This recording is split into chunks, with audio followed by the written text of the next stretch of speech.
And now to introduce this morning's keynote speaker, Alexander MacDonald. Alex is the chief economist at NASA.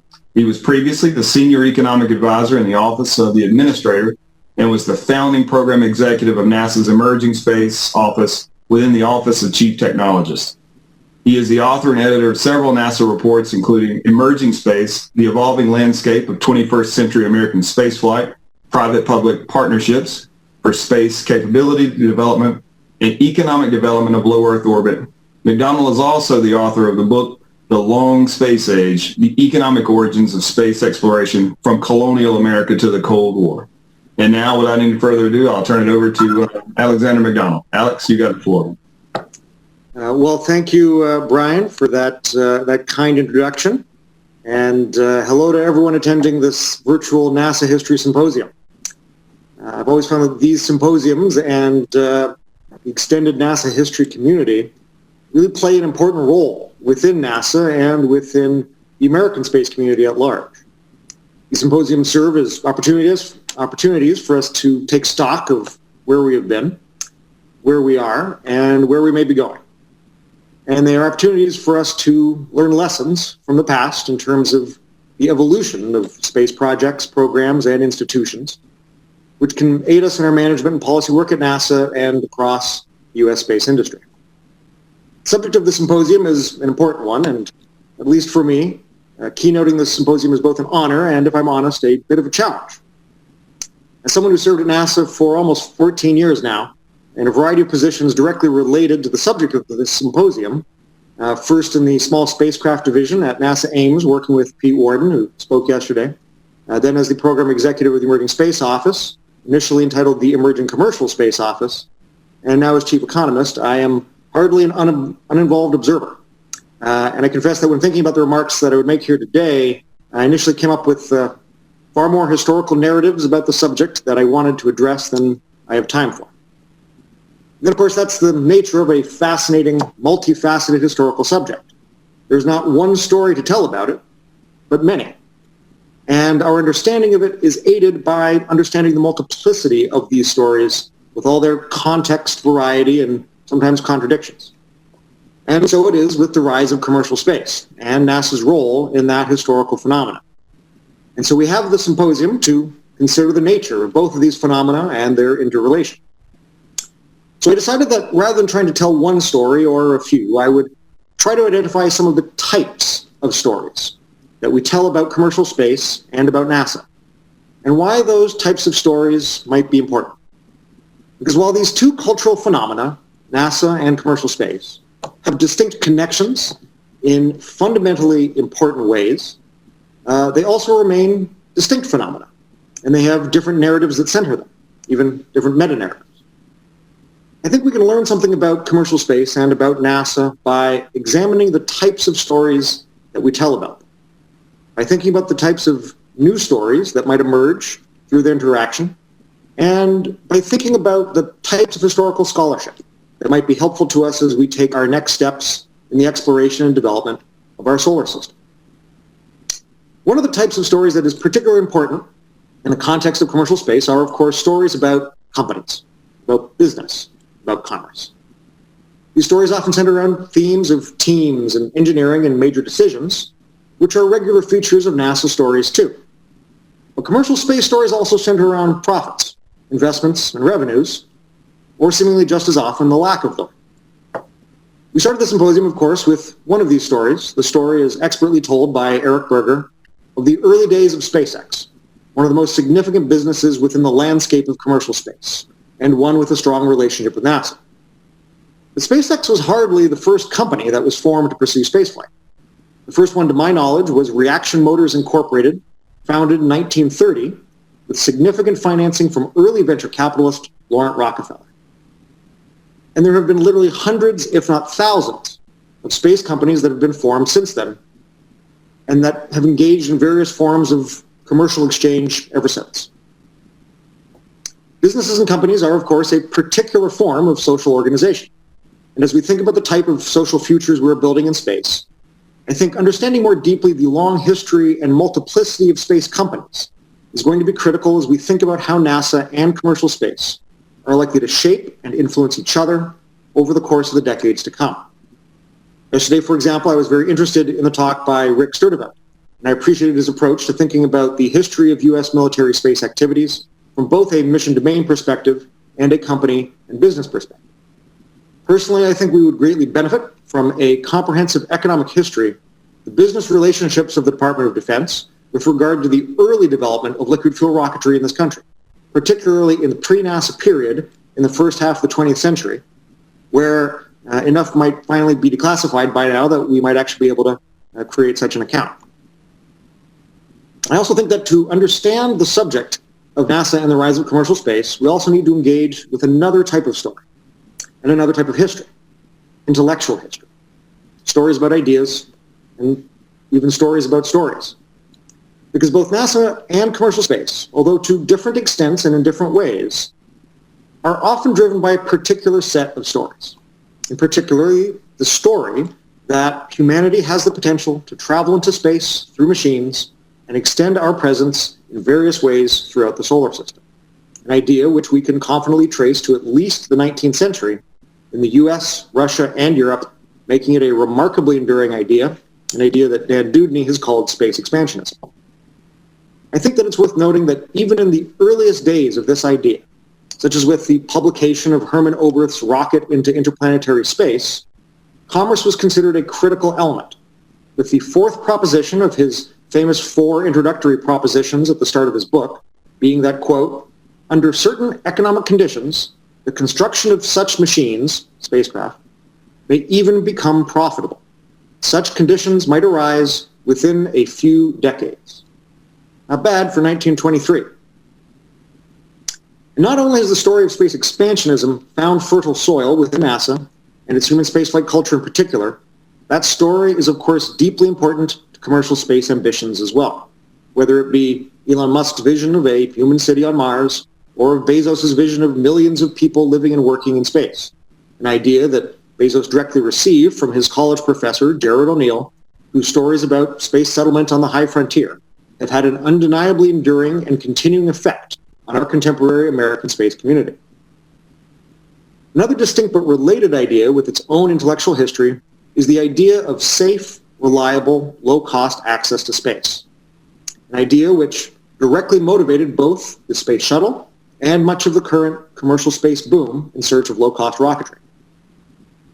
I think it's important to remember that it is often ideas and stories that drive the motivations of individuals and institutions. Although there are many interesting historical veins worth mining within space history, I suspect that mining the intellectual history of space, of commercial space, even of space expansionism, might produce particularly interesting results. I also think that one of the most critical themes that emerges when thinking about NASA and the rise of commercial space is the question of the role of the individual in history. Individuals always, of course, have fundamental importance, but as technologies have advanced, including financial technologies, they have put more tools and leverage in the hands of individuals. And one of the things that seems distinct about the rise of commercial space is that individuals, often individuals with incredible wealth at their disposal, but not always, are increasingly being able to conduct space activities at hitherto almost unimaginable levels. This is, of course, incredibly exciting for those of us who imagine leveraging these new commercial capabilities to achieve long-held dreams. And of course, this also may be somewhat concerning for those of us who might wonder whose individual dreams we might someday find ourselves living in. I think this question of the role and leverage of the individual is a truly important factor to consider when we think about NASA and the rise of commercial space, both historically and going forward. It's one reason why when I searched for the origins of the current rise in commercial space actors in my own scholarship, I found myself searching back to early 19th century astronomical entrepreneurs like Ormsby McKnight Mitchell and George Ellery Hale, as well as the wealthy individuals who funded the first large astronomical telescopes in the United States, people like James Lick, Andrew Carnegie, and John D. Rockefeller. Individuals who had benefited from an intense concentration of wealth in their hands and who used that wealth to fund expensive projects of space exploration, astronomical observatories that today would cost hundreds of millions to $1 billion or so. One of the distinguishing characteristics of a future with safe, reliable, and low-cost access to space will be that space will become accessible to individuals at a new scale. and that consequently the actions and motivations of individuals will have more potential than ever to shape the course of events in space. Indeed, with 2 privately funded commercial crew vehicle missions scheduled this year, this is already happening. So it's going to be important for us to consider the role of individual motivations in history and how they interact with and shape the world. And this isn't just true for the rich and famous. Our individual actions, of course, shape the world around us everywhere, even if some such actions are often overlooked and forgotten, as the thankfully now well-known story of NASA's Hidden Figures reminds us.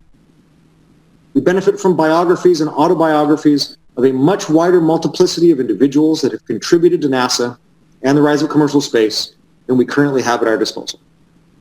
I know that I, for one at least, am genuinely eagerly awaiting the production of even a short biography of former NASA General Counsel Neil Hosenball, who amongst other things was instrumental in leading the negotiations for the Moon Treaty on behalf of the United States in the late 1970s, which he led for the U.S., in part out of a desire to enable commercial activities on the Moon. I suspect the story of his career, like that of thousands of others, might be both instructive to us today, possibly even a bit of a barn burner. In either way, these types of stories can serve as great examples of the difference that an individual can make, whether inside government or in the commercial sector. And of course, at the other end of the spectrum of historical narrative, from the story of the role of the individual, is the story of the course of the nation. And there again, we have an important distinction between NASA and commercial space. For while the companies of commercial space are, of course, free to pursue the intrinsic motivations of their founders and the perhaps profit motivations of their shareholders, NASA is not a company. It is a government organization established and funded by the elected representatives of the American people, and it is charged with executing research and space missions on behalf of the nation and for the benefit of its citizens. And it is in pursuit of public benefits that NASA has been supporting the rise of commercial space at this point for generations, from the origins of communications and remote sensing satellite technologies to now commercial crew vehicles and commercial lunar landers. Of course, many of the papers and discussions here today will quite rightly be detailed investigations and analyses of the success and failure of various policies at NASA related to commercial space. But while we're listening to these analyses, I hope we all remember that one of the great benefits of having a publicly funded space exploration agency is that we can publicly debate these issues, publicly determine to the best of our ability which of these various activities we assess to be in the public good, and what we might change in the future, and then, if necessary and if possible, pass new laws, make new policies, and of course make new appropriations that can create new directions. And here I have to mention one of my favorite 19th century observatory stories, the story of the Cincinnati Observatory, founded in the early 1840s, which is one of the first large telescopes imported to the United States from Europe. But more importantly than that, it was also funded by public subscription of the citizens of Cincinnati to the Cincinnati Astronomical Society, a nonprofit organization which included in its preamble to its own constitution the words, and I quote, "Realizing the truth that in our own country and under a republican form of government, the people must hold, with respect to all great scientific enterprises, that position of patrons which in monarchical governments is held by kings and emperors." To this day, it still makes me smile that in many respects, NASA is the logical extension of that sentiment from frontier Cincinnati in the 1840s. Because for all of the incredible rise that we have seen in commercial space activities, it is still the American people, through their taxes, that are the direct patrons of the most incredible missions of space exploration that the world has ever seen, many of which are increasingly enabled by commercial capability. And so while public dollars are still funding our renewed efforts to return to the moon, even when that return is being done with commercial capabilities, it is important to note that this time we are returning with a much more diverse set of actors, with a much more diverse set of motivations. One of the NASA stories that we love the most is obviously the story of the Apollo program. That story continues to inspire and shape how the world sees NASA and how the world sees space exploration overall. But now NASA and the United States, and this time likely other countries as well, are about to return to the moon again with humans, and we are going to create a new story. What is so exciting about this moment is that the story of Artemis is only just beginning and it hasn't yet been written. But we do know that it is going to be different because this time we are returning to the moon through a more diverse set of cultures and actors, and this time with a new set of powerful commercial capabilities. And for me, this underlines the importance of these types of gatherings and of the extended NASA history community. Because just like how the story of the Apollo program has had a lasting impact, not just on America, but on world history, so too will the new story of Artemis and our new return to the moon have a lasting historical impact as well. Because the nature of these technologies mean that national security issues, as well as geopolitical issues more generally, are going to be at stake. And because the nature of the actors and the entities involved and the motivations of those actors and entities will mean that the balance between public interest and private interests in space exploration is going to be tested like seldom before. And frankly, because the world is going to be eagerly waiting to see if we will in fact return, excuse me, if we will in fact return as Gene Cernan hoped we would when he left the moon, with peace and hope for all mankind. As historians, we know that how this story plays out is going to be important, and it is going to have an impact for generations to come. And I would argue that it is precisely in these moments that historical research and the extended NASA history community play such a vital role in our enterprise. Because as we embark on these new voyages, under new circumstances and with new partners, we can perhaps, as we've been doing here at the Symposium, learn from analyzing some of the metaphorical maps of the past, try to find new passes amongst metaphorical mountains, to try to avoid some of the metaphorical shoals that might be ahead. As always, when we make decisions in this environment with potentially significant historical circumstances, we can also reflect on the stories of the past as we think about how our actions today might someday be assessed. Now, I can't resist doing one last thing, which is to read from a part of a speech that I found while doing research at the Johnson Presidential Library, because at a NASA history symposium, I feel that I have to put in at least one plug for the enduring value of NARA and the Presidential Library System, since so much of our community's scholarship relies on it. And it's a quote from Democratic Senator Lyndon Baines Johnson's speech to the United Nations, when he was sent there in November of 1958 by the Republican Eisenhower administration to represent the United States of America to a special session of UN Committee 1 on the subject of outer space. And there he made a statement. He said, "Today, outer space is free. It is unscarred by conflict. No nation holds a concession there. It must remain this way. We of the United States do not acknowledge that there are landlords of outer space who can presume to bargain with the nations of the earth on the price of access to this domain. We must not, and we need not, corrupt this great opportunity by bringing to it the very antagonisms which we may, by courage, overcome and leave behind forever if we proceed with this joint new adventure, if we proceed with this joint adventure into this new realm. We know the gains of cooperation. We know the losses of the failure to cooperate. If we fail now to apply the lessons we have learned, or even if we delay their application, we know that the advances into space may only mean adding a new dimension to warfare. If, however, we proceed along the orderly course of full cooperation, we shall, by the very fact of cooperation, make the most substantial contribution towards perfecting peace." Personally, as I'm sure you can assume, I'm hoping that we can hold true to that sentiment today, as we return to the moon and as commercial space continues its rise. And I know that this community has an important role to play in whether or not we do. So with that, I just want to offer my thanks to all of you for everything your history and policy research has taught us over the years and through the symposium, and for everyone engaging in and interested in these important issues. And I look forward to seeing you all again in person in the hopefully not too distant future. Thanks.